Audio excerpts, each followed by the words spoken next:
তো hello guys, welcome to my channel. তো আমি শাহিন, এসএসসি জিডি অ্যাসপিরেন্ট 1.74 এর। তো তোমরা যারা আমার ভিডিও দেখো তারা অবশ্যই আমাকে চিনতে পারবে, আর যারা আমার ভিডিও দেখো না তারা আমাকে চিনতে পারবে না। তো এই চ্যানেলে যারা নতুন এসছো তারা অবশ্যই চ্যানেলটিকে সাবস্ক্রাইব করে পাশে থাকবে। এসএসসি জিডি ডাব্লিউবিপি রিলেটেড অনেক আপডেট আমি দিয়ে থাকি, এবং আমি একজন এসএসসি জিডি অ্যাসপিরেন্ট। তো আজকের মূল টপিক ভিডিও, যে টপিকে কথাবার্তা হবে আজকে ভিডিওটা, সেই টপিকের মূল বিষয়টা হলো আজকে এসএসসি জিডি এবং ডাব্লিউবিপি। তো তোমরা জানো 30শে নভেম্বর ডাব্লিউবিপির এক্সাম আছে, এবং এসএসসি জিডি 2026-এর যে এক্সাম সেটা তো তোমরা জানো জানুয়ারি ফেব্রুয়ারিতে হবে।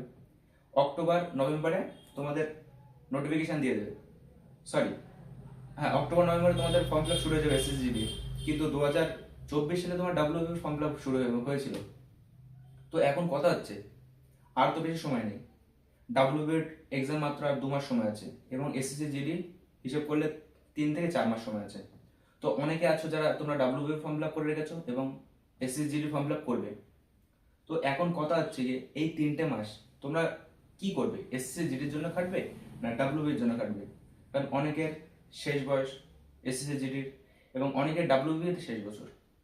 তাহলে এখন কথা হচ্ছে ডাব্লিউবি যেহেতু তাড়াতাড়ি, মানে প্রথম এক্সাম আছে তোমার 30শে নভেম্বর, এবং জিডির পরীক্ষা যেহেতু 26 সালে, তাহলে এখন তোমরা তোমাদের মেন টার্গেট, তোমাদের অনেকের টার্গেট থাকবে যারা এসএসসি জিডিকে ক্র্যাক করার চেষ্টা করছো, এবং অনেকের টার্গেট আছে আমার শেষ বয়স, এখন আমাদের ডাব্লিউবি পেতেই হবে।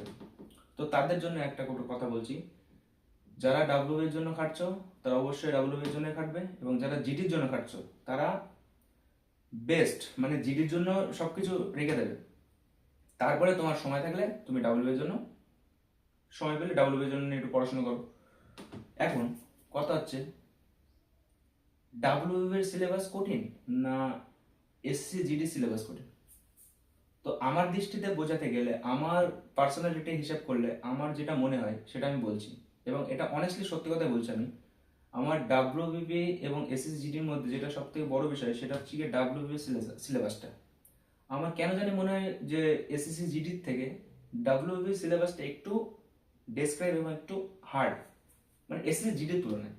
যদি বলো কেন, প্রথম রিজন, ডাব্লিউবির যে কোয়েশ্চেন প্যাটার্ন যদি পার্ট ওয়াইজ থাকতো, যে জিআর পার্ট 1 থেকে 25, ম্যাথের পার্ট 25 থেকে 26 থেকে 50, এরকম যদি পার্ট পার্ট থাকতো তাহলে হয়তো একটুখানি ছাত্রদের একটু ভালো হতো বিষয়টা। কিন্তু ডাব্লিউবিতে এক্সাম কেমন হয়, 1 থেকে 85টা মেন্স কোয়েশ্চেন, এবং কোথায় কোন প্রশ্ন থাকবে কেউ জানে না। হয়তো প্রথমে দিয়েছে জিকে, পরে আর 2 নম্বরে দিয়েছে তোমার ম্যাথ, 3 নম্বরে জিআই, 4 নম্বরে ইংলিশ, এরকম উল্টো পাল্টা থাকে। তো এর জন্য অনেক অনেক সময় নষ্ট হয়।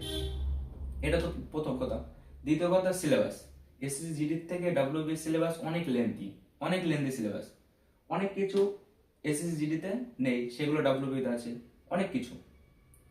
এবং ডাব্লিউবিতে আগে ছিল, তো প্যাটার্ন ছিল আগে তোমার 85 নম্বর ছিল মেন্সে, কিন্তু 25টা ইংলিশ ছিল, এখন কমিয়ে 15 করে দিয়ে 10 করে দিয়েছে।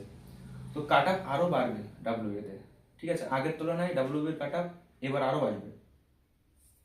এখন কথা হচ্ছে যেহেতু এসসি জিডি ক্যান্ডিডেট, মানে যারা জেনারেল তারা 23 বছর অবধি, এবং এসসি এসটিদের জন্য 5 বছর, স্যার ওবিসিদের জন্য তোমার 2 বছর বা 3 বছর ছাড় আছে। কিন্তু ডাব্লিউবিতে তো তোমার 30 বছর পর্যন্ত। তাই একটা কথা বলবো, যারা এসসি জিডি ক্যান্ডিডেট তারা ডাব্লিউবি নিয়ে এখন, মানে যদি পারিবারিক অবস্থা খুবই খারাপ হয় যে না আমাকে কোনো একটা চাকরি পেতে হবে, তাহলে যেটা আগে এক্সাম আসছে সেটাই করো। কিন্তু যদি তোমার টার্গেট থাকে এসএসসি জিডি, তোমার যত কষ্টই হোক তোমাকে জিডি চাকরি করতে হবে, তাহলে তুমি জিডি নিয়ে খাটো, জিডি নিয়ে পড়ে থাকো। ডাব্লিউবি পরীক্ষা হোক, মাঝে অনেক পরীক্ষা হবে, এদিকে ধ্যান দেবে না, ঠিক আছে?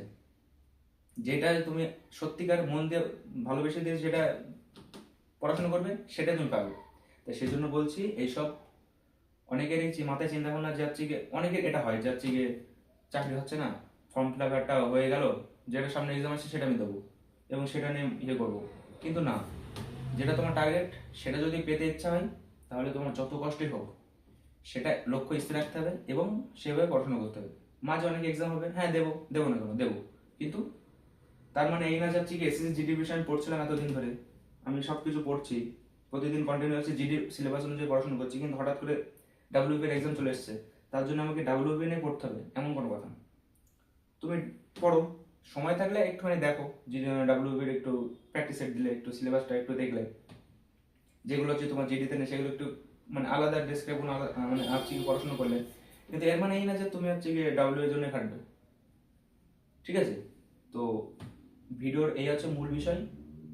যারা এসএসজিডি টার্গেট তারা এসএসজিডিটাকে টার্গেট রাখবে, যাদের ডাব্লিউবি টার্গেট, যাদের বয়স হয়ে গেছে ডাব্লিউবি পেতে হবে, তারা তোমরা ডাব্লিউবি দেবে।